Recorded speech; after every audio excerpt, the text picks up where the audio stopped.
الله أحد الله الصمد لم يلد ولم يولد ولم يكن له كفوا أحد।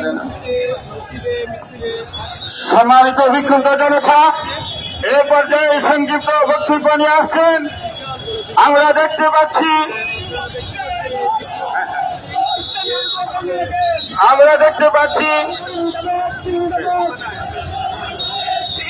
ইনশাআল্লাহ বিশাল বড় মিছিল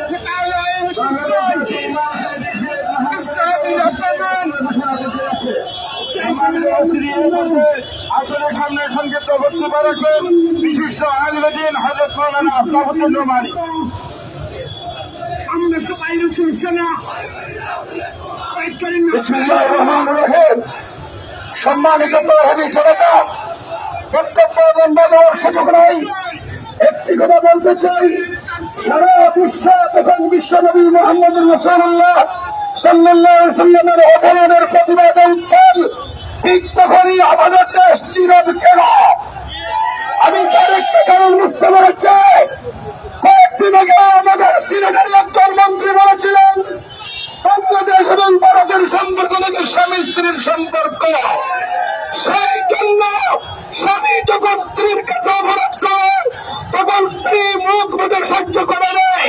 ঠিক তেমনিভাবে আজ বিশ্বনবীর অবমান হওয়ার পরে স্ত্রী তার স্বামীর বিরুদ্ধে কথা বলতে চাচ্ছে না। মুসলমান সহ্য করতে পারবে না ইনশাআল্লাহ। আমরা দেখতে পাচ্ছি 12 নং ওয়ার্ডের করবাদাই মসজিদ থেকে বিশিষ্ট আলেমে দ্বীন, 11 নম্বর ওয়ার্ডের বিশিষ্ট আলেমে দ্বীন হযরত মাওলানা নুরুল নবীগঞ্জে হযরত মাওলানা শহীদুর রহমান সাহেবের নেতৃত্বে আজকে এই প্রতিবাদ সমাবেশে একটি বৃহৎ মিছিল নিয়ে আমাদের মাহফিলে এসেছেন।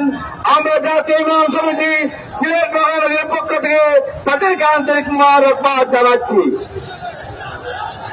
সম্মানিত উপস্থিতি, এই পর্যায়ে বক্তব্য রাখবেন বিশিষ্ট রাজনীতিবিদ, যুব জমিয়ত সিলেট মহানগরীর বারবার নির্বাচিত সভাপতি হযরত মাওলানা কবির আহমদ।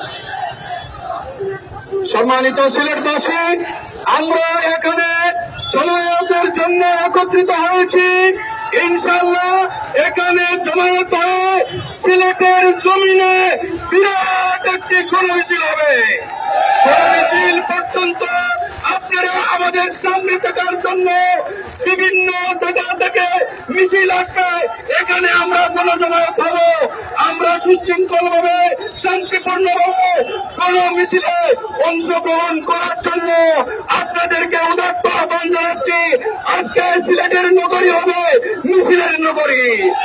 আজকে সিলেট হবে তৌহিদি জনতার সিলেট নগরী। আজকে নুপুর শর্মার বিরুদ্ধে আমরা দেখিয়ে দেব সিলেটের তৌহিদি জনতার হুঙ্কার ইনশাআল্লাহ। সংগ্রামে ব্যক্তিগত জনতা,